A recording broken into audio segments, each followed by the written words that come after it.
Since the debut piece that I did on haunted houses, we've had numerous calls by other people that claim that they too have experienced the unexplainable. One of these houses, for which we can't disclose its location, has been tormenting the family that resides within for some time now.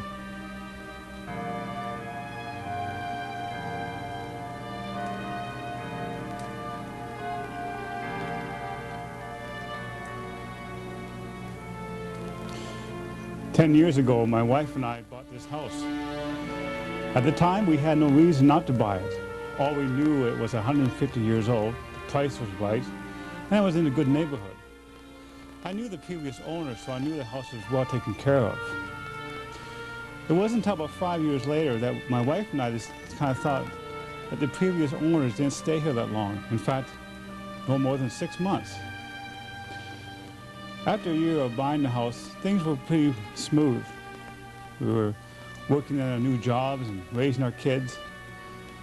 But a year after, we had some strange incidents that started to occur inside and outside the house. One chilly night, my wife and I decided to put the fireplace on, so I went outside with my candle to collect some wood in the wood pile. As I was walking up the wood pile to collect the wood, I placed the candle down. I felt a tapping on my shoulder. I turned around and there was nothing there.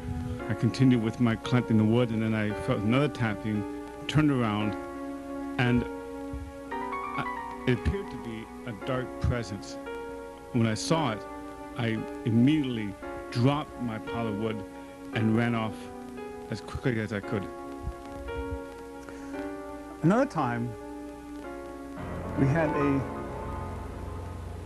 family dinner, and like most dinners we had, we would light the candles. This one particular night, though, we lit the candles, and in the center of the table is where we had the candles. The candles just blew out for no reason. There was no wind, the windows weren't open, there was nobody blew them out. We were too far away from the candles for anyone to do that. Yet for some unknown reason, they just blow out on their own. We have a TV set in the family room. Sometimes I make the mistake of leaving the TV set on. My wife kind of gets on my back for that. We have a remote. But this one evening, when I turned the TV on, I was in the kitchen. I think my wife was downstairs doing some laundry, and my two children were outside playing.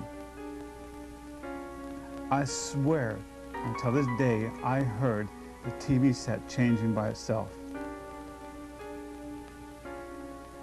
When I went into the family room where the TV was, the remote was still on the coffee table. It wasn't even touched, it wasn't even moved. And yet when I got into the living room, the TV set was still changing on its own, from one change station to another. It was constantly click, click, click, click, click. But I wasn't doing it. So after, well, maybe a year, things were pretty quiet in the house. In fact, we thought that everything was kind of kosher. There was nothing going on in the house. Life was going the way it was meant to be. But then things started to happen again. The dog started barking at odd times. They would bark